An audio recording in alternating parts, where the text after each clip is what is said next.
नमस्कार दोस्तों, स्वागत है आपका study for public service commission में। जैसे कि हमने आपसे कहा था कि जो आरआरबी एनटीपीसी का एग्ज़ाम होने वाला है उसके लिए पीवाईक्यू सीरीज़ तो हमारी जो है वो चली हुई है। साथ में हमने जो है आपसे प्रॉमिस किया था कि हम जो है आपका स्टैटिक जीके प्लस जो करंट अफेयर होगा, स्टैटिक जीके प्लस जो आपका करंट अफेयर होगा, इसका एक जो है पोर्शन स्टार्ट करने की आपसे बात कही थी, उसी को जो है हम यहाँ पे पूरा करने जा रहे हैं। तो ये करंट अफेयर से रिलेटेड जो है हमारा पहला टॉपिक रहने वाला है। फर्स्ट टॉपिक के अंदर हम जो है कौन सा टॉपिक कवर करेंगे, तो ये हम जो है पद्म पुरस्कार का जो टॉपिक है वो कवर करने वाले हैं। पद्मा पुरस्कार, ठीक है। पद्मा पुरस्कार के अंदर जो है इसके अंदर हम हिस्ट्री प्लस करंट अफेयर दोनों इसके अंदर डिस्कस करने वाले हैं, ठीक है। हिस्ट्री से रिलेटेड हम बात करेंगे कि इसकी पुरस्कार की शुरुआत कब हुई थी, पहली बार ये जो पुरस्कार है कितने लोगों को दिया गया था, किन किन लोगों को दिया गया था, किस क्षेत्र में दिया गया था, और साथ में अभी जो रिसेंटली 2025 में जो पद्म पुरस्कार दिए गए हैं वो किन किन लोगों को दिया गया है, किन किन क्षेत्र में दिया गया है, ये सारे इंपॉर्टेंट पॉइंट्स जो है हम इस वीडियो के अंदर डिस्कस करने वाले हैं। तो इस वीडियो को अगर आप एक बार देख लेंगे तो पद्म पुरस्कार से रिलेटेड कोई भी अगर आपसे क्वेश्चन पूछ लिया जाए तो आप जो है अपने एग्जाम में गलत नहीं करेंगे। स्पेशली जो एसएससी और रेलवे के अंदर जो है ये जो स्पोर्ट्स से रिलेटेड या फिर जो पुरस्कारों से रिलेटेड क्वेश्चन है बहुत ज़्यादा पूछे जाते हैं एसएससी और रेलवे के अंदर। इसीलिए जो है ये जो पुरस्कारों का वीडियो है हम लेके आए हैं। ऐसे ही टॉपिक वाइज जो है आपके एग्ज़ाम तक जो है हम बहुत सारे टॉपिक स्टैटिक प्लस जो करंट अफेयर के टॉपिक्स होंगे उनको जो है हम यहाँ पे कवर कर लेंगे। You know very well, PYQ series जो है हमारी चली हुई है। पीवाईक्यू सीरीज जो है हमारे अभी तक जो है 22 पार्ट्स जो है कंप्लीट हो चुके हैं। तो आपने अगर उन पार्ट्स को नहीं देखा है तो डेफिनेटली आपको जो है वो पार्ट्स देखनी चाहिए, और आपके एग्जाम से पहले इस टोटल 125 शिफ्ट को जो है हम यहाँ पे कंप्लीट करवा देंगे। तो आपको एग्जाम से पहले ये 125 शिफ्ट और जो आपका ये स्टैटिक प्लस करंट अफेयर का जो प्लेलिस्ट चलने वाली है इन दोनों को देखना बेहद ज़रूरी है। अगर आप अपना जो CBT 1 क्लियर करना चाहते हैं तो इन दोनों वीडियोस को आप जरूर देखेंगे। रही बात इनकी PDF की, तो इनकी PDF जो है वो बिल्कुल आपको फ्री मिलने वाली है। कहाँ पर मिलेगी? हमारे टेलीग्राम चैनल पर मिलेगी, ठीक है।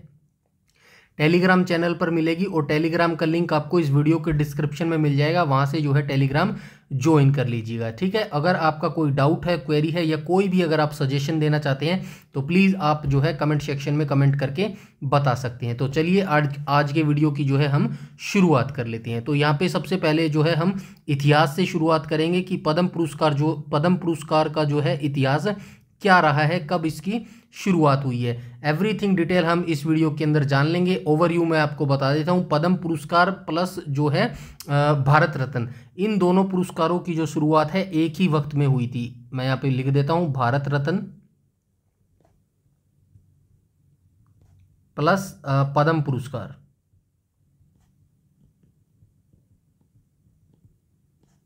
ठीक है। इन दोनों की ही जो शुरुआत है वो जनवरी 1954 में हुई थी, ठीक है।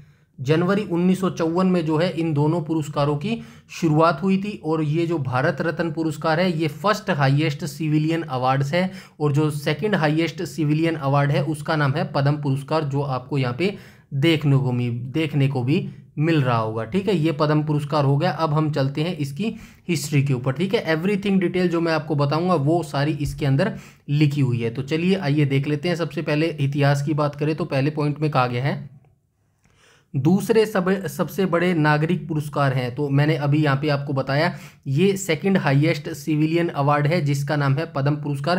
पहला जो पुरस्कार है वो कौन सा हो जाएगा?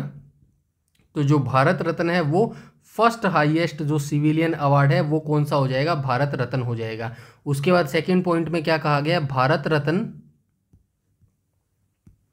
सेकंड पॉइंट में कहा गया भारत रत्न और पद्म पुरस्कार, इन दोनों पुरस्कारों की जो शुरुआत है 2 जनवरी 1954 को हुई थी। अभी मैंने आपको जो है लिखकर भी बताया है, इन दोनों ही पुरस्कारों की जो शुरुआत है वो 2 जनवरी 1954 को की गई थी, ठीक है। उसके बाद जो नेक्स्ट पॉइंट है उसके अंदर क्या कहा गया है?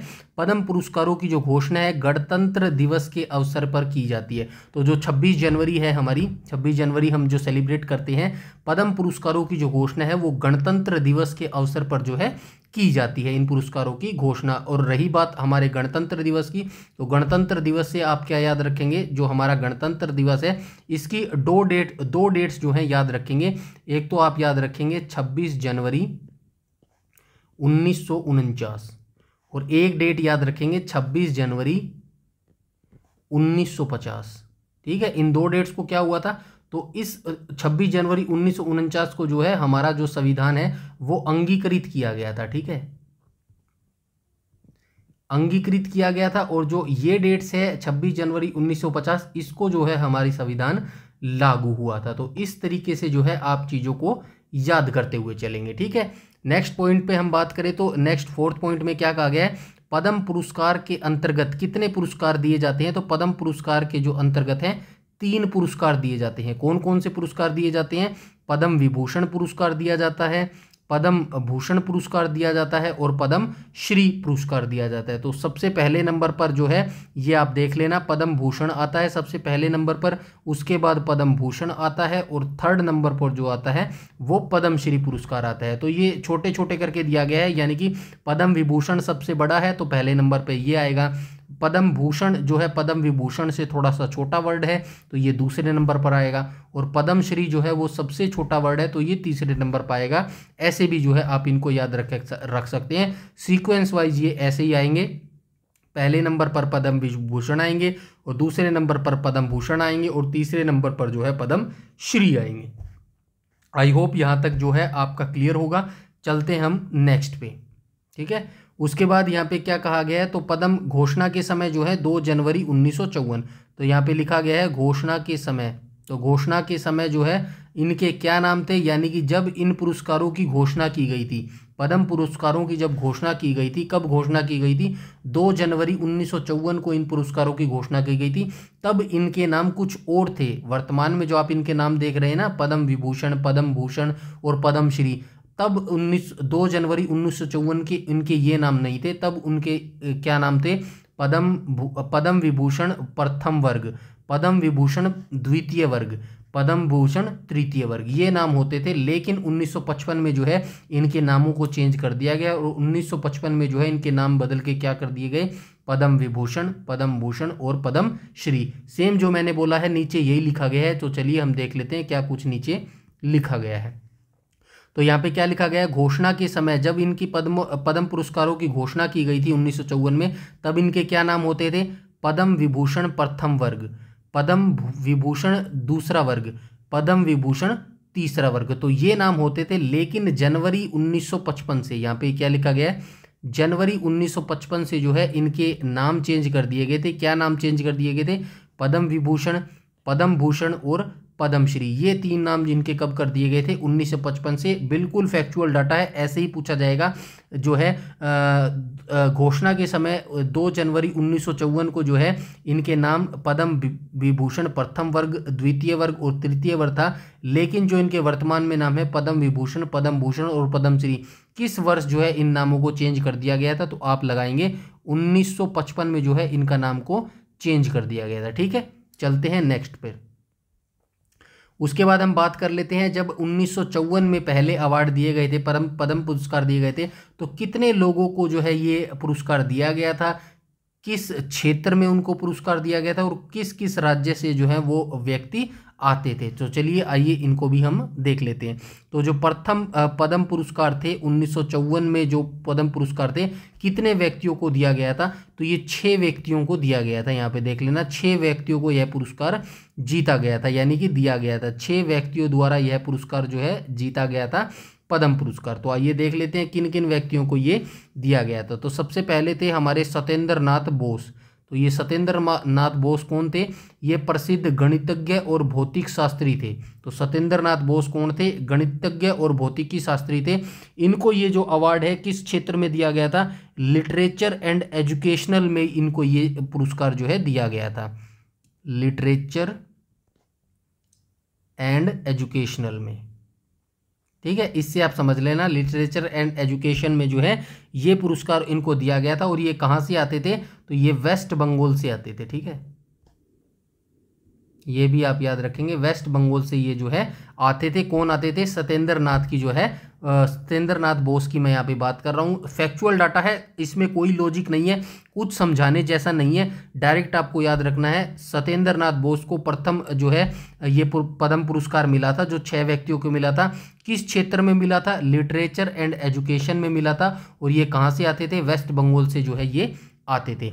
सेकंड की बात करूं तो नंदलाल बोस को मिला था। और ये जो नंदलाल बोस थे इनको जो है ये किस क्षेत्र में मिला था, तो याद रखना नंदलाल बोस को जो है आर्ट के क्षेत्र में ये पुरस्कार मिला था। ठीक है, आर्ट के क्षेत्र में इनको ये पुरस्कार मिला था। और ये कहाँ से आते थे नंदलाल बोस, तो ये भी जो है वेस्ट बंगाल से आते थे। ठीक है,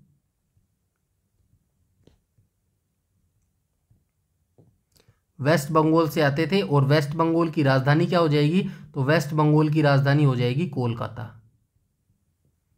ठीक है, बेसिक सी जो स्टैटिक जीके होंगे वो भी मैं यहाँ पे आपका कवर करता चलूंगा। ठीक है, कोलकाता इसकी राजधानी हो जाएगी। अब कोलकाता से मुझे क्या याद आ रहा है, क्या याद आ रहा है, फोर्ट विलियम्स याद आ रहा है और विलियम्स जोन्स याद आ रहा है। विलियम्स जोन्स, विलियम्स जोन्स ने जो है 1784 में क्या किया था, तो एशियाटिक सोसाइटी की स्थापना की थी।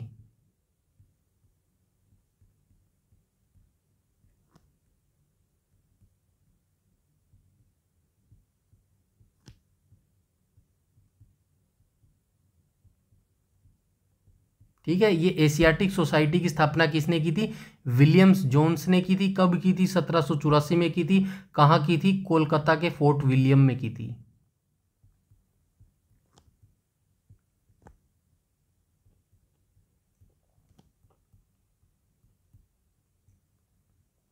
ठीक है, फोर्ट विलियम में जो है विलियम्स जोन्स के द्वारा ये स्थापना की थी। नेक्स्ट चलते हैं हम, नेक्स्ट में क्या कहा गया है, जाकिर हुसैन को मिली थी। तो ये जाकिर हुसैन कौन थे, पहले मुस्लिम राष्ट्रपति थे ये। तो ये हमारे देश के पहले मुस्लिम राष्ट्रपति थे। और ओवरऑल की बात करूं तो ये तीसरे नंबर पर थे। पहले हमारे राष्ट्रपति कौन थे, तो ये कौन थे, डॉक्टर राजेंद्र प्रसाद।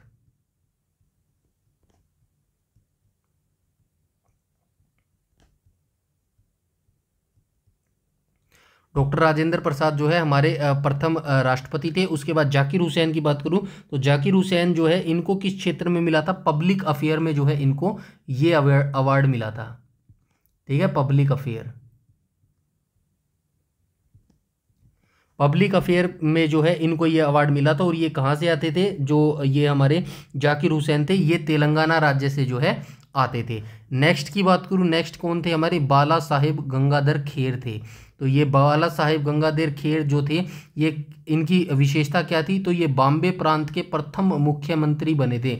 बॉम्बे जो प्रांत था ये वर्तमान का महाराष्ट्र और गुजरात आता था। मतलब जब स्टार्टिंग में बात हुई थी, जब ये 1947 के बाद जो है ये जो बॉम्बे प्रांत होता था ये कौन कौन सा हिस्सा होता था, बॉम्बे और गुजरात, बॉम्बे और गुजरात। ठीक है, ये पूरा क्षेत्र आता था इसके अंदर, बॉम्बे के अंदर बॉम्बे और गुजरात जो है पूरा क्षेत्र आता था। लेकिन 1960 में जो है इनको अलग करके अलग अलग जो है राज्य बना दिया गया था। यहाँ पे लिखा भी गया है, ये देख लेना। लेकिन 1960 में जो है ये अलग हो गए थे। तो ठीक है, 1960 में अलग हो गए थे।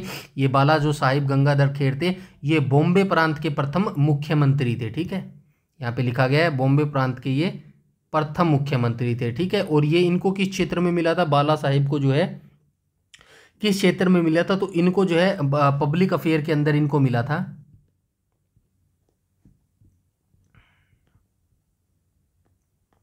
पब्लिक अफेयर के अंदर मिला था। और ये कहाँ से आते थे, महाराष्ट्र से आते थे ये। ठीक है, ठीक है, ये समझ लेना महाराष्ट्र से जो है ये आते थे। उसके बाद हम आगे की बात करें, वी कृष्ण मेनन की बात करें तो ये वी कृष्ण मेनन कौन थे और किस क्षेत्र में इनको मिला था, तो ये जो वी कृष्ण मेनन थे इनको भी पब्लिक अफेयर में मिला था।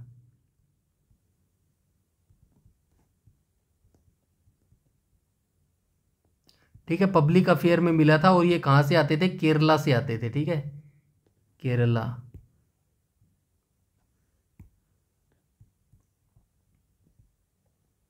ठीक है, केरला से आते हैं। और केरला से मुझे क्या याद आ रहा है, केरला के जो हमारी 2011 की जनगणना हुई थी, 2011 की जनगणना, इसके अंदर जो है सर्वाधिक जो लिटरेसी रेट है वो केरल के अंदर ही है।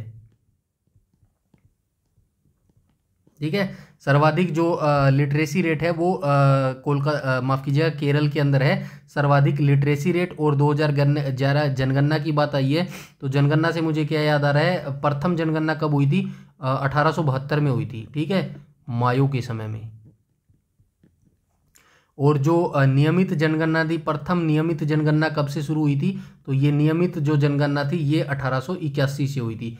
किसके समय में हुई थी, रिपन के समय में हुई थी। ठीक है, टोटल जो कुल जनगणना है वो कितनी हो चुकी है, कुल जनगणना जो है 15 कुल जनगणनाएं हो चुकी हैं। और आज़ादी की बात की मैं बात करूँ तो टोटल 7 जनगणनाएं जो है आयोजित हो चुकी हैं। ये स्टैटिक जीके भी थोड़ी थोड़ी जो है आप इसके साथ कवर करते चलेंगे। ठीक है, वी कृष्ण मेनन की बात होगी है। उसके बाद जो अंतिम व्यक्ति बचे हैं, जिग्मे दोरजी वांगचुक, ये कहाँ के जो व्यक्ति थे, तो ये भूटान के राजा पहले गैर भारतीय थे। तो आप ये मान सकते हैं जो पहला पद्म पुरस्कार दिया गया था, और पहले ऐसे कौन गैर भारतीय थे जिनको ये पुरस्कार दिया गया था, तो ये कौन थे, जिग्मे दोरजी वांगचुक थे। और ये किस देश से आते थे, तो ये भूटान के राजा थे। ये चीज़ आप याद रखेंगे, पहले गैर भारतीय। अब इनको किस क्षेत्र में मिला था, वांगचुक की मैं अगर बात करूं तो इनको पब्लिक अफेयर से मिला था। किस क्षेत्र में मिला था, पब्लिक अफेयर में। ठीक है, अभी हम 2025 वाले भी देखेंगे और ऐसे ही देखेंगे 2025 के। वैसे तो मैं सारी लिस्ट आपको दूंगा इस पीडीएफ के अंदर, मतलब कंप्लीट जितने व्यक्तियों को पद्म विभूषण मिला है 2025 में, जितने व्यक्तियों को पद्म भूषण मिला है और जितने व्यक्तियों को पद्म श्री मिला है, ये पूरी लिस्ट तो दूंगा। साथ में हम ऐसे ही डिस्कस करेंगे उन व्यक्तियों में से भी जो इम्पोर्टेंट्स व्यक्ति आपके एग्जाम में आने लायक होंगे, उनको मैंने जो है हाईलाइट करके लिखा हुआ है, वो भी हम देखने वाले हैं। तो ये 6 व्यक्तियों का हमने यहाँ पे बात कर लिया। ये कहाँ से आते थे, भूटान से आते थे। तो ये प्रथम जो 6 व्यक्ति थे हमने देख लिया है। आगे हम चलते हैं 2025 के ऊपर। ये प्रथम देख लिया है। वैसे इंपॉर्टेंट यही होते हैं, प्रथम वाला और अंतिम वाला जो लेटेस्ट होता है। ठीक है, प्रथम वाला हमने देख लिया है। उसके बाद चलते हैं हम आगे क्या दिया गया है, तो आगे देख लेते हैं। उसके बाद भारत के विभिन्न पदकों की वरीयता देख लेते हैं। वरीयता मतलब सीक्वेंस वाइज कौन सा पदक जो है पहले नंबर पर आता है और कौन सा पदक जो है दूसरे नंबर पर आता है। ठीक है, तो इनका सीक्वेंस वाइज भी आपको याद होना चाहिए।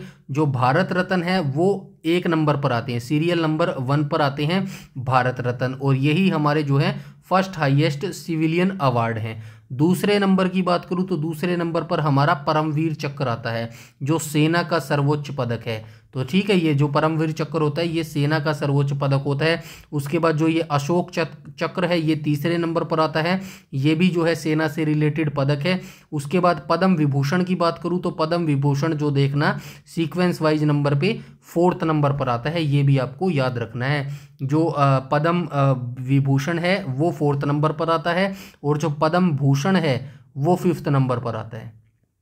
ठीक है, 6th नंबर पर कौन सा आता है, तो 6th नंबर पर जो है सर्वोत्तम युद्ध सेवा मेडल 6th नंबर पर आता है। 7th नंबर की बात करूं तो परम विशिष्ट सेवा मेडल आता है, और 8वें नंबर की बात करूं तो महावीर चक्र जो है 8वें नंबर पर आता है। उसके बाद मैं 9वें नंबर की बात करूं तो कीर्ति चक्र आता है, और 10वें नंबर की बात करूं तो पद्म श्री आता है। और यही तीनों जो है यहाँ पे बताए गए हैं। पद्म पुरस्कार की जो हम बात कर रहे हैं ना, पद्म विभूषण पहले नंबर पर, इसके बाद कौन सा आता है, इसके बाद आता है पद्म भूषण, और इसके बाद आता है पद्म श्री। ठीक है,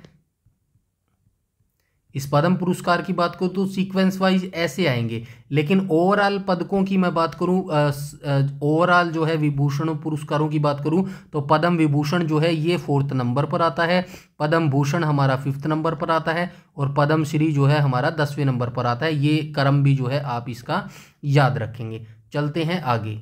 ठीक है, आगे हम देख लेते हैं जो बुलेट्स पॉइंट्स में क्या कहा गया है। मरणोपरांत जो प्रथम पुरस्कार था वो किसको मिला था, तो 1970 में जो है सुरंजन दास को दिया गया था। ये फैक्चुअल डाटा है, ऐसे ही आपको याद रखना है। क्वेश्चन में क्या पूछेगा, जो पद्म विभूषण पुरस्कार था सर्वप्रथम मरणोपरांत किस व्यक्ति को मिला था, तो ये सुरंजन दास को मिला था।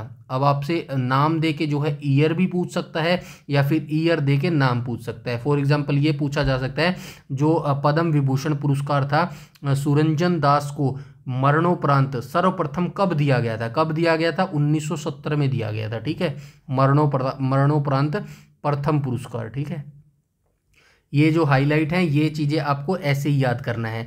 सुरंजन दास की बात करूँ तो इनका जन्म कब हुआ था, 22 जनवरी 1920 को इनका जन्म हुआ था। और मृत्यु की बात करूँ तो 10 जनवरी 1970 को जो है इनकी मृत्यु हो गई थी।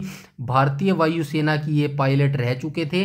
और उसके बाद मैं आगे बात करूँ तो आगे क्या कहा गया है, आगे कहा गया है जिग्मे दोरजी वांगचुक यह पुरस्कार पाने वाले पहले गैर भारतीय थे, भूटान के राजा थे। ऊपर भी हम इसको देख चुके हैं। ठीक है, ये हो गई है हिस्ट्री से रिलेटेड बात। पद्म पुरस्कार की फर्स्ट अवार्ड और जो हिस्ट्री थी वो हमने देख लिया, यानी कि स्टैटिक जो जीके है वो हमने कवर कर लिया है। अब बात कर लेते हैं करंट अफेयर की, यानी कि पद्म पुरस्कार 2025 जो है किन किन को दिया गया है, किस क्षेत्र में दिया गया है, यहाँ से जो है हम 2025 वाला देखेंगे। तो चलिए आइए देख लेते हैं 2025 के भी मेन जो हाईलाइट है, पहले मैं उन पे बात कर लेता हूँ। आइए देख लेते हैं इनको।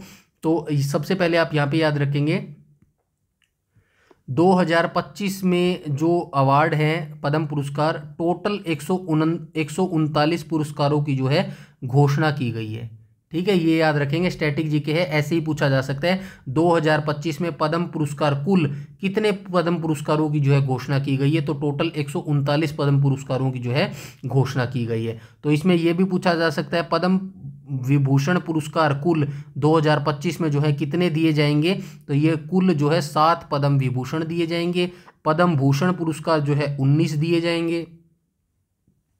पद्मश्री की बात करूं तो टोटल 113 दिए जाएंगे। ठीक है, ये नीचे लिस्ट दी गई है, मैं दिखा देता हूं आपको।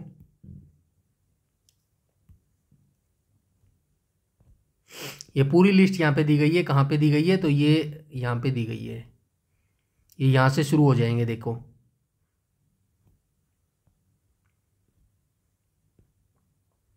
ये देखो यहाँ से शुरू हो जाएगा पद्म पुरस्कार 2025। ये पहले 7 लोग हैं जिनको पद्म विभूषण मिला है। उसके बाद ये 19 जो व्यक्ति हैं इनको क्या मिला है, इनको पद्म भूषण मिला है। उसके बाद जो है ये है 113 व्यक्ति जिनको पद्म श्री मिला है। तो ये पूरी लिस्ट यहाँ पे दी गई है, लेकिन इनसे ऊपर मैंने जो है वो इंपॉर्टेंट पर्सन दिए गए हैं। पहले 7 व्यक्ति हम वो डिस्कस करेंगे जो पद्म विभूषण के हैं। उसके बाद पद्म विभूषण वाले तो सारे देख लेंगे क्योंकि 7 व्यक्ति हैं, कम है, उनका सारों का देख लेंगे। लेकिन जो पद्म भूषण आएंगे वो 19 व्यक्ति हैं, सारे नहीं देखेंगे, उनमें से कुछ देखेंगे जो इंपॉर्टेंट है। उसके बाद पद्मश्री 113 है, सभी को नहीं देखेंगे, सिर्फ कुछ एक जो व्यक्ति है इंपॉर्टेंट जो होने वाले, जो आपके एग्जाम पॉइंट ऑफ व्यू से इंपॉर्टेंट है, आपके एग्जाम में आ सकते हैं, सिर्फ उनको जो है हम यहाँ पे देखेंगे। आई होप आप जो है समझ गए होंगे। चलते हैं हम हमारे उसी पीडीएफ पर जहां पर हम थे। ठीक है, कहाँ पर थे हम, थे यहाँ पर थे, ये रहा। तो ठीक है, 2025 में जो है कुल कितने पद्म पुरस्कारों की घोषणा की गई है, 139 जो है पद्म पुरस्कारों की घोषणा की गई है। कुल जो पद्म विभूषण है वो 7 दिए जाएंगे, पद्म भूषण 19 दिए जाएंगे, पद्मश्री जो है 143 दिए जाएंगे और टोटल जो है 139 पुरस्कार जो है दिए जाएंगे।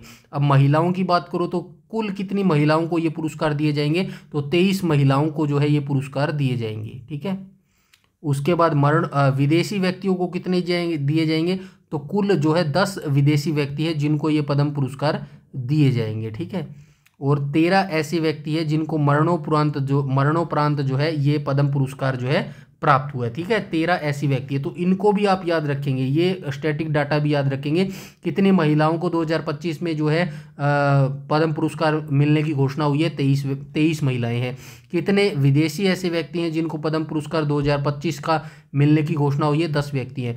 मरणोपरांत 2025 पद्म पुरस्कार कितने व्यक्तियों को मिलेगा, तो 13 व्यक्तियों को ये मिलेगा। ये स्टैटिक जी का है, स्टैटिक जी के है, ऐसे ही डायरेक्ट जो है आपसे क्वेश्चन यहाँ से पूछ लिया जाएगा। ठीक है, इसीलिए मैंने इनको यहाँ पे बुलेट पॉइंट्स में लिखा है।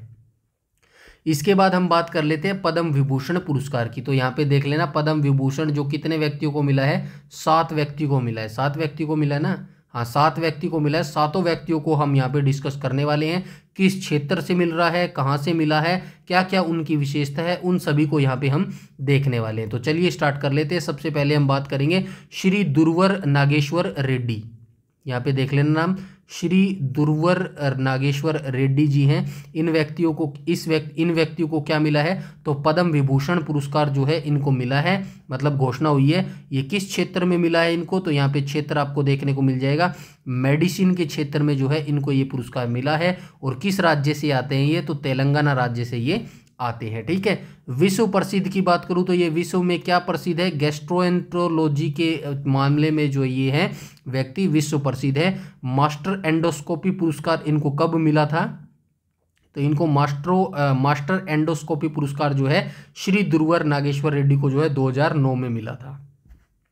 उसके बाद इनको पद्म भूषण भी मिल चुका है। तो पद्म भूषण इनको कब मिला है, तो 2016 में जो है श्री दुर्वर नागेश्वर रेड्डी को जो है 2016 में पद्म भूषण भी मिल चुका है। और पद्म श्री इनको कब मिला था, तो 2002 में इनको जो है पद्म श्री अवार्ड भी जो है मिल चुका है। तो ये थे हमारे श्री दुर्वर नागेश्वर रेड्डी, ये इनकी जो है विशेषताएं थी। ठीक है, इन विशेषताओं को आप अच्छे से याद कर लेंगे क्योंकि यहीं से जो है आपका क्वेश्चन पूछा जाएगा। उसके बाद सेकंड व्यक्ति की हम बात करें तो इनका क्या नाम है, रिटायर जस्टिस जगदीश सिंह खेहर। तो ये रिटायर्ड जस्टिस जगदीश सिंह खेहर इनका नाम है।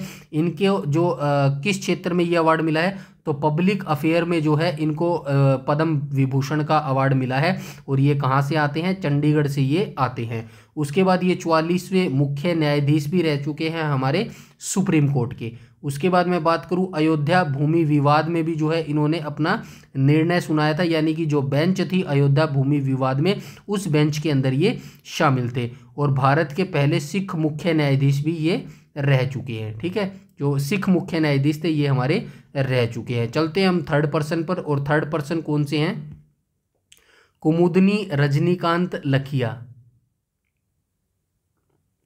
तो ये थर्ड पर्सन है कुमुदनी रजनीकांत लखिया। इनको किस क्षेत्र में ये अवार्ड दिया गया है पद्म विभूषण का, तो आर्ट के क्षेत्र में इनको ये पद्म विभूषण अवार्ड मिला है। और ये किस राज्य से आती है, तो गुजरात राज्य से ये आती हैं।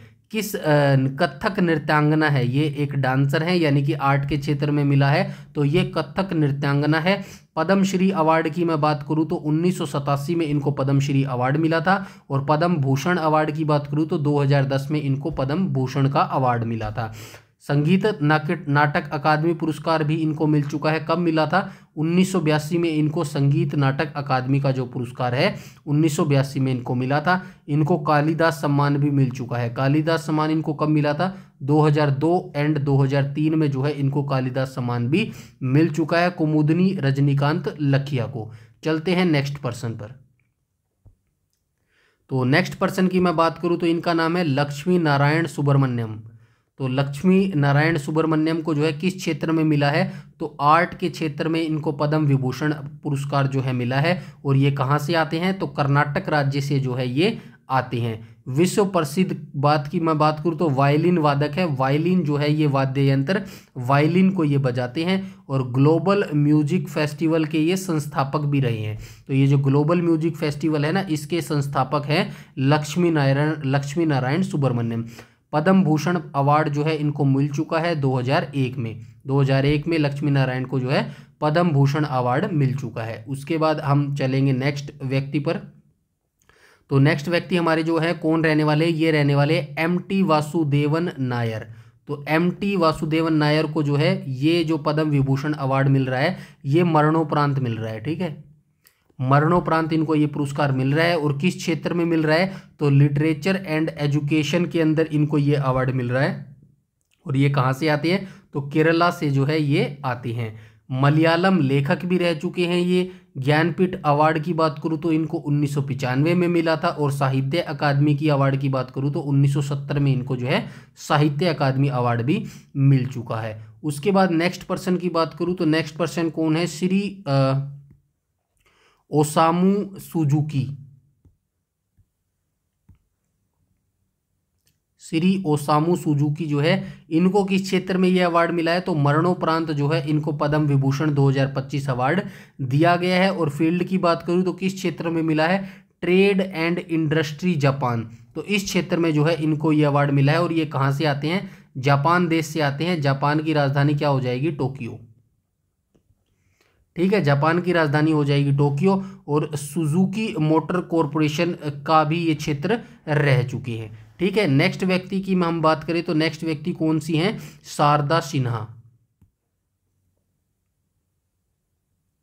ठीक है, नेक्स्ट व्यक्ति हैं शारदा सिन्हा। इनको किस क्षेत्र में दिया गया है? तो मरणोपरांत जो है पद्म विभूषण 2025 शारदा सिन्हा को दिया जा रहा है। क्षेत्र की बात करूं तो आर्ट के क्षेत्र में जो है इनको ये अवार्ड दिया गया है। और कहाँ से आती हैं? ये बिहार से आती हैं। लोक गायिका है मैथिली और भोजपुरी की। बिहार की कोयल के नाम से भी ये प्रसिद्ध है। पद्म भूषण अवार्ड की बात करूं तो 2018 में इनको पद्म भूषण मिल चुका है। और पद्म श्री की बात करूं तो 1991 में जो है शारदा सिन्हा को पद्म श्री अवार्ड भी मिल चुका है। 2025 में मरणोपरांत जो है इनको पद्म विभूषण पुरस्कार दिया जा रहा है। ठीक है, ये सारे 7 व्यक्ति थे ना, 1 2 3 4 5 6 7 व्यक्ति, तो ये टोटल 7 व्यक्ति थे जिनको हमने देख लिया। 7 व्यक्तियों को जो है पद्म विभूषण पुरस्कार दिया गया है। ठीक है, अब हम बात करेंगे पद्म भूषण की। तो सारे व्यक्ति नहीं देखेंगे पद्म भूषण के, जो जो इंपॉर्टेंट होंगे उनको जो है हम ऐसे ही डिस्कस करेंगे, कहाँ से आते हैं, किस क्षेत्र से बिलोंग करते हैं। ठीक है, तो बात कर लेते हैं पद्म भूषण 2025 अवार्ड की। तो देख लेते हैं पद्म भूषण। सबसे पहले हम बात करेंगे PR श्रीजेश। कौन है ये हमारे एक स्पोर्ट्स पर्सन है।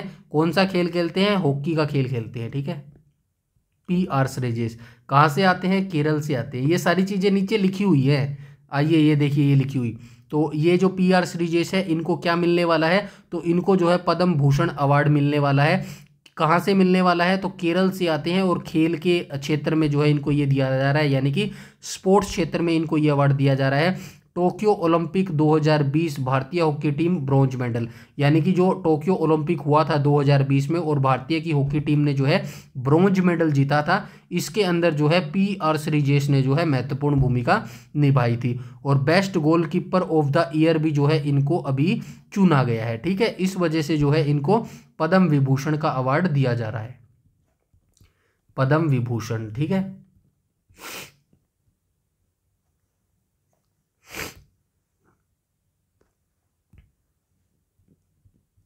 चलते हैं नेक्स्ट पर्सन पर। और नेक्स्ट पर्सन की बात करूं तो नेक्स्ट कौन सा है? श्री शेखर कपूर। तो शेखर कपूर को किस क्षेत्र में दिया जा रहा है? तो कला के क्षेत्र में शेखर कपूर को पद्म भूषण अवार्ड दिया जा रहा है। और ये कहाँ से आते हैं? महाराष्ट्र से आते हैं। भारतीय सिनेमा को अंतर्राष्ट्रीय पहचान दिलाने में जो है इन्होंने अहम योगदान दिलाया है। एलिजाबेथ के लिए ऑस्कर पुरस्कार के लिए नामांकित किया गया था। इनका नाम जो एलिजाबेथ है, इनके लिए एलिजाबेथ मूवी के लिए जो है इनको ऑस्कर पुरस्कार के लिए नामांकित भी किया जा चुका है। उसके बाद नेक्स्ट पर्सन की बात करूं तो ये पंकज उदास है। इनकी गज़ल वगैरह आपने सुनी होगी, नहीं सुनी है तो सुन लेना, काफ़ी अच्छे ये जो है गाते थे। मरणोपरांत इनको जो है पद्म भूषण पुरस्कार जो है दिया जा रहा है पंकज उदास को। किस क्षेत्र में मिलने वाला है? ऑब्वियसली कला यानी कि आर्ट के क्षेत्र में इनको ये पुरस्कार दिया जा रहा है। कहाँ से आते हैं? महाराष्ट्र से आते हैं।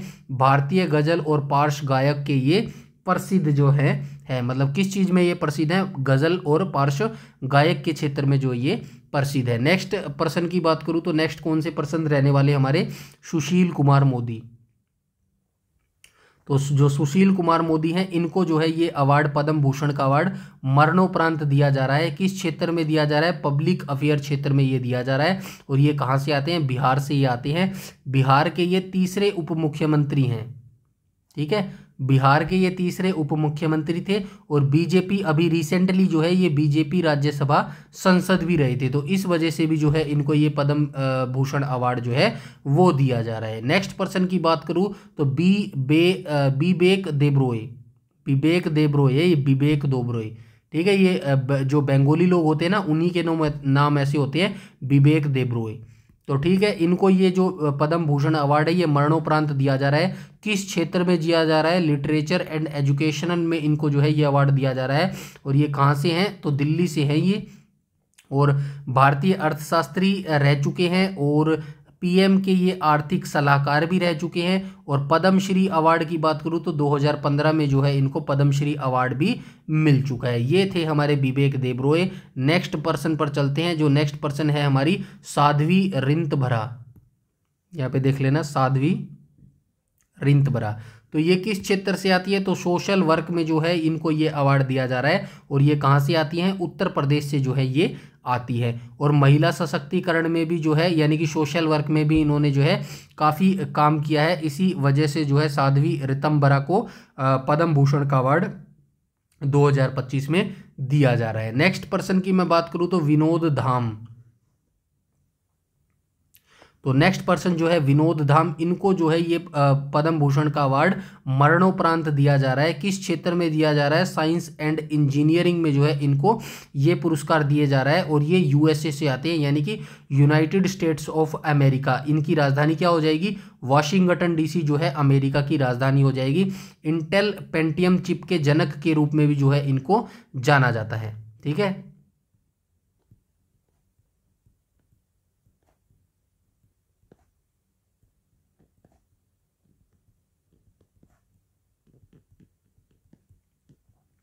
ठीक है, ये चीज़ आप याद रखेंगे। जो ये विनोद धाम है इनको इंटेल पेंटियम चिप के जनक के रूप में भी जाना जाता है। चलते हैं नेक्स्ट पर। और नेक्स्ट पे बात करें तो ये जो इम्पोर्टेंट पर्सन थे, 1 हो गया, 2, 3, 4, 5, 6, 7, तो ये 7 पर्सन थे। ये इंपॉर्टेंट जो मुझे लगे मैंने यहाँ पे आपको बता दिया। यहाँ से जो है आपके एग्जाम में जो है क्वेश्चन पूछा जा सकता है। बाकी पूरी लिस्ट आप एक बार जरूर देखेंगे। अब हम जो इम्पोर्टेंट पर्सन है 6 से 7 जो पर्सन है वो हम पद्मश्री के भी देख लेते हैं 2025। कौन कौन से जो आपके एग्जाम में आने लायक है वो मैंने यहाँ पे अलग से निकाल के रख लिए। तो पहले पर्सन की मैं बात करूँ तो श्री अरिजीत सिंह है। इनके गाने तो आपने बहुत सुने होंगे। आशिकी 2 मूवी तो सभी ने देखी होगी। ये मत कहना मत नहीं देखी। ठीक है, आशिकी 2 मूवी जो है ना उसके गाने तो बड़े सुने होंगे आपने। तो उन्हीं को दिया जा रहा है भाई ये पद्म श्री का अवार्ड। ठीक है, अब देख लेना। तो ये जो श्री अरिजीत सिंह है ये इनको किस क्षेत्र में दिया जा रहा है? कला के क्षेत्र में यानी कि आर्ट के क्षेत्र में इनको ये पुरस्कार दिया जा रहा है। और ये कहाँ से आते हैं? तो वेस्ट बंगाल से आते हैं, जिसकी राजधानी हो जाएगी कोलकाता। कोलकाता से मुझे याद आ रहा है आमार सोनार बांग्ला।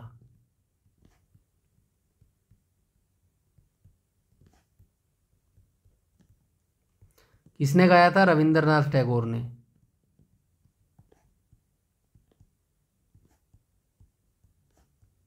कौन से देश ने ये राष्ट्रीय गान अपनाया है? बांग्लादेश ने।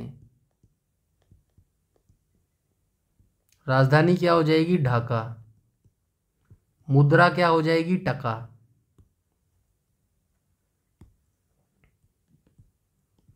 सर्वाधिक लंबी सीमा बांग्लादेश से ही लगती है। ये होगी स्टैटिक जी के। अब हम आ जाते हैं हमारी वाली चीज पे। तो पश्चिम बंगाल से ये है और प्रसिद्ध क्या है? गायक है। उसके बाद नेक्स्ट की बात करूँ तो डॉक्टर नीरजा भट्टा है। डॉक्टर नीरजा भट्टा, इनको भी पद्मश्री 2025 दिया जा रहा है। किस क्षेत्र में दिया जा रहा है? तो मेडिसिन के क्षेत्र में इनको ये पुरस्कार दिया जा रहा है। कहाँ से आती है? दिल्ली से आती है। सर्वाइकल कैंसर के निदान और प्रबंधन में इन्होंने जो है अहम योगदान अपना दिया है। चलते हैं नेक्स्ट पे। नेक्स्ट कौन से पर्सन है? तो ये नेक्स्ट पर्सन है एल हेंगथिंग। तो ये जो एल हेंगथिंग है इनको ये जो पुरस्कार है एग्रीकल्चर के क्षेत्र में दिया जा रहा है। कहाँ से आते हैं? नागालैंड से आते हैं। नागालैंड की राजधानी हो जाएगी कोहिमा। ठीक है, नागालैंड की राजधानी हो जाएगी कोहिमा। 30 वर्षों से गैर देसी एक्सोटिक फलों और सब्जियों की खेती को बढ़ावा दिया। हजारों किसानों को बेहतर खेती सिखाई। ये इनकी उपलब्धि है। जो एल हेंगथिंग है ना, इनको पद्मश्री क्यों दिया जा रहा है? एक तो एग्रीकल्चर क्षेत्र में इनको दिया जा रहा है। 30 वर्षों से गैर देसी फलों और सब्जियों की खेती को जो है इन्होंने बढ़ावा दिया है और किसानों को जो है बेहतर जो है खेती कैसे की जा सकती है उसके बारे में जो है लोगों को सिखाया है, जागरूक किया है। इसी वजह से इनको 2025 पद्मश्री दिया जा रहा है। उसके बाद हम बात करें नेक्स्ट की आर आश्विन की। आर आश्विन को भी जानते होंगे। कौन है ये? क्रिकेटर हैं। क्रिकेटर में क्या है, गेंदबाज हैं। कौन सी टीम से खेलते हैं, तो भाई भारत की टीम से खेलते हैं। ठीक है, अब क्रिकेट की बात हुई है तो आपको दो टर्म और याद होनी चाहिए, आईसीसी और बीसीसीआई। आईसीसी क्या की फुल फॉर्म क्या हो जाएगी, इंटरनेशनल क्रिकेट काउंसिलिंग। इसकी स्थापना कब हुई थी, 1909 में हुई थी। बीसीसीआई की फुल फॉर्म क्या हो जाएगी, भारतीय क्रिकेट कंट्रोल बोर्ड, इसकी स्थापना हो जाएगी। और स्थापना कब हुई थी, दिसंबर 1928 में। ठीक है, ये भी चीज़ें आप साथ में याद रखेंगे। उसके बाद आगे बात करें, आर अश्विन जो है ये क्षेत्र किस क्षेत्र में है, खेल से जो है ये संबंधित है, स्पोर्ट्स के क्षेत्र में इनको ये अवार्ड दिया जा रहा है। कहाँ से आते हैं, तमिलनाडु से ये आते हैं। भारतीय क्रिकेट टीम के प्रसिद्ध स्पिनर हैं और टेस्ट क्रिकेट में उनकी उल्लेखनीय उपलब्धियां हैं। 536 जो है इनकी टेस्ट विकेट है। टेस्ट में ये 536 विकेट जो है ले चुके हैं। और अभी हाल ही में जो है जनवरी 2025 में इन्होंने जो है इन्होंने संन्यास ले लिया है। ठीक है, ये भी चीज़ आप याद रखेंगे। उसके बाद हम चलते हैं नेक्स्ट पे, श्री हरिमन शर्मा को देख लेते हैं। तो जो है श्री हरिमन शर्मा जो है इनको एग्रीकल्चर के क्षेत्र में पद्मश्री पुरस्कार दिया जा रहा है। कहाँ से आते हैं, हिमाचल प्रदेश से आते हैं। HRMN 99 सेब की किस्म विकसित की है, ये सेब है भाई। ठीक है, सेब की किस्म जो है इन्होंने विकसित की थी, इसी के लिए जो है इनको ये पुरस्कार दिया जा रहा है। नेक्स्ट की बात करूँ, शेख AJ अल सबा, ये शेख AJ अल सबा है, इनको मेडिसिन के क्षेत्र में पद्मश्री 2025 दिया जा रहा है। कुवैत की योगा ट्रेनर, कुवैत का पहला लाइसेंस प्राप्त योग स्टूडियो दारात्मा स्थापित किया। तो ये कुवैत के अंदर जो है भाई योगा ट्रेनर हैं ये, और कुवैत का पहला लाइसेंस प्राप्त योग स्टूडियो जो है दारात्मा नाम इसका है। योग स्टूडियो को क्या नाम है, दारात्मा। इसको स्थापित किया था शेख AJ अल सबा के द्वारा, इसी वजह से जो है 2025 का पद्मश्री इनको दिया जा रहा है। उसके बाद नेक्स्ट व्यक्ति की मैं बात करूं तो नेक्स्ट कौन से हो जाएंगे, तो हरविंदर सिंह हो जाएंगे। नेक्स्ट हरविंदर सिंह, खेल के अंदर इनको दिया जा रहा है। पैरालंपिक इतिहास में स्वर्ण पदक जीतने वाले पहले भारतीय तीरंदाज हैं ये। तो ये जो हरविंदर सिंह है ना, पैरालंपिक जो खेल होते हैं इसके अंदर स्वर्ण पदक जीतने वाले ये पहले भारतीय तीरंदाज हैं। उसके बाद हम बात करेंगे नेक्स्ट चंद्रकांत सोमपुरा की। तो ये जो चंद्रकांत सोमपुरा है इनको किस क्षेत्र में ये अवार्ड दिया जा रहा है, तो आर्किटेक्ट में इनको ये अवार्ड दिया जा रहा है। गुजरात का प्रसिद्ध सोमनाथ मंदिर से ये रिलेटेड है। मुंबई का स्वामीनारायण मंदिर, मतलब ये आर्किटेक्ट हैं तो इनके ये जो डिज़ाइन वगैरह है ना इससे रिलेटेड ये मिलेंगे। कोलकाता का प्रसिद्ध बिरला मंदिर शामिल है।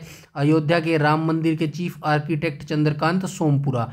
ठीक है, ये सारी इनकी उपलब्धियां हैं। इनके जो मंदिरों की डिज़ाइन है इनमें जो है इनका महत्वपूर्ण योगदान रहा है। ठीक है, नेक्स्ट की पर्सन की बात करूँ तो अरुंधति भट्टाचार्य। कौन है ये अरुंधति भट्टाचार्य, तो भारतीय स्टेट बैंक की 24वीं चेयरपर्सन और प्रथम महिला चेयरपर्सन ये रह चुकी हैं।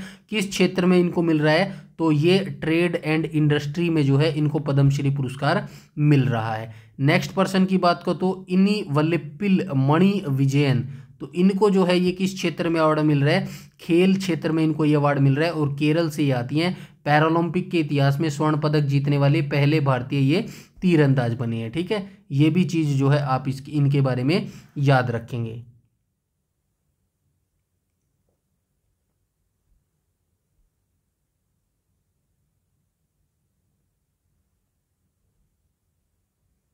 ये लाइन दोनों में सेम आ गई, एक बार इसको वेरीफाई कर लेंगे, कोई बात नहीं आगे जाके। ठीक है, जोनस मासेटी को देख लेते हैं, जोनस मासेटी को। ठीक है, जोनस मासेटी कौन है, तो किस क्षेत्र में इनको ये पुरस्कार मिला है, स्पिरिचुअलिटी के अंदर इनको ये अवार्ड दिया जा रहा है। और ये कहाँ से आते हैं, ब्राज़ील से आते हैं। ब्राज़ील की राजधानी क्या हो जाएगी, ब्रासीलिया।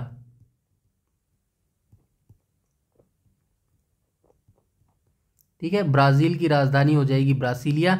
और विश्व विद्या संगठन के ये संस्थापक रहे हैं। वेदांता और भगवत गीता के शिक्षण को अंतर्राष्ट्रीय स्तर पर इन्होंने जो है बढ़ावा दिया है। उसके बाद नेक्स्ट पर्सन की मैं बात करूं तो लिविया लोबो सरदेसाई। लिविया लोबो सरदेसाई, इनको जो है सोशल वर्क के क्षेत्र में इनको ये पद्मश्री अवार्ड 2025 दिया जा रहा है। गोवा से ये आते हैं। गोवा लिबरेशन में महत्वपूर्ण भूमिका इन्होंने निभाई है। वॉज द लिबरेटेड की सह संस्थापक भी ये रह चुके हैं। गोवा की पहली महिला वकील और पर्यटन निदेशक भी ये रह चुकी हैं। तो ये इनकी उपलब्धियां थी। उसके बाद जो है पद्म पुरस्कार, ये यहाँ तक जो है इम्पोर्टेंट जितने मुझे लगे थे, पद्म भूषण हमने सारे देख लिए, नहीं पद्म विभूषण हमने सारे देख लिए। उसके बाद जो पद्म भूषण थे वो भी हमने 6-7 देख लिए, और पद्म श्री जो थे वो भी जो इम्पोर्टेंट पर्सन थे वो हमने सारे देख लिए। बाकी जो कंप्लीट फुल डिटेल की पीडीएफ है 2025 की, वो मैंने यहाँ पे लिख दिया है। फॉर एग्जांपल पद्म जो विभूषण है 7 व्यक्तियों को मिला है, ये सारे यहाँ पे आपको मिलेंगे, देख लेना। ध्रुवर नागेश्वर रेड्डी किस क्षेत्र में मिला है और कहाँ से ये आते हैं, ये सारा मैंने यहाँ पे लिख दिया है। सारी पीडीएफ जो है आपको ये मिल जाएगी बिल्कुल फ्री में टेलीग्राम चैनल पर। हमारे टेलीग्राम चैनल पर ये पूरी लिस्ट मिल जाएगी। यहाँ से आप बैठ के आराम से 1 या 2 बार इस लिस्ट को जरूर देख लीजिएगा। कुछ भी आपसे जो है पूछा जा सकता है। वैसे जो इंपॉर्टेंट मुझे लगे थे वो मैंने ऊपर हाईलाइट करके आपको बता दिया है। बाकी सभी आप याद भी नहीं रख सकते और आपको याद करने भी नहीं है। बस एक बार जो है आप नज़रें यहाँ से घुमा लेना ताकि कुछ भी आ जाए थोड़ा सा याद रह जाए, ठीक है। ये पूरी लिस्ट जो है मैंने यहाँ पे दे दी है, आप चाहे तो आराम से बैठ के इसको पढ़ लीजिएगा। ये लिस्ट जो है आपको कहाँ पर मिलेगी, तो लिस्ट आपको जो है हमारे टेलीग्राम चैनल पर मिल जाएगी। तो ये बताना कि हमारा जो सेशन फर्स्ट सेशन रहा कैसा रहा, ऐसे ही सेशन को चलने दे या फिर कुछ चेंज किया जाए, कमेंट सेक्शन में ज़रूर बताना। बस आपको ज़्यादा से ज़्यादा इस वीडियो को लाइक और शेयर करना है, आपने दोस्तों से या फिर आपका जो भाई बहन है जो तैयारी कर रहा है उसके साथ शेयर करना है। चैनल पर पहली बार विजिट कर रहे हैं, चैनल को सब्सक्राइब कर लीजिएगा और बेल आइकन बटन को टैप कर लीजिएगा ताकि समय पर आपको सारी नोटिफिकेशन मिलती रहें। और हमारे टेलीग्राम चैनल को ज़रूर से ज़रूर ज्वाइन कर लेना। PYQ सीरीज जो हमारी चल रही है उसका लिंक भी मैं जो है इस वीडियो के डिस्क्रिप्शन में डाल दूंगा। जो नए बच्चे होंगे जिनको नहीं पता होगा वो PYQ सीरीज जरूर देख लेना। टोटल 125 शिफ्ट की जो है हमने यहाँ पे शुरू की हुई है, उसका जो लिंक है इस वीडियो के डिस्क्रिप्शन में डाल दूंगा, तो वहाँ से आप जरूर देख लीजिएगा। तो ये आज का हमारा जो है फर्स्ट सेशन था। आपको कैसा लगा जरूर कमेंट सेक्शन में बताइएगा। इस वीडियो में इतना ही, तब तक के लिए धन्यवाद।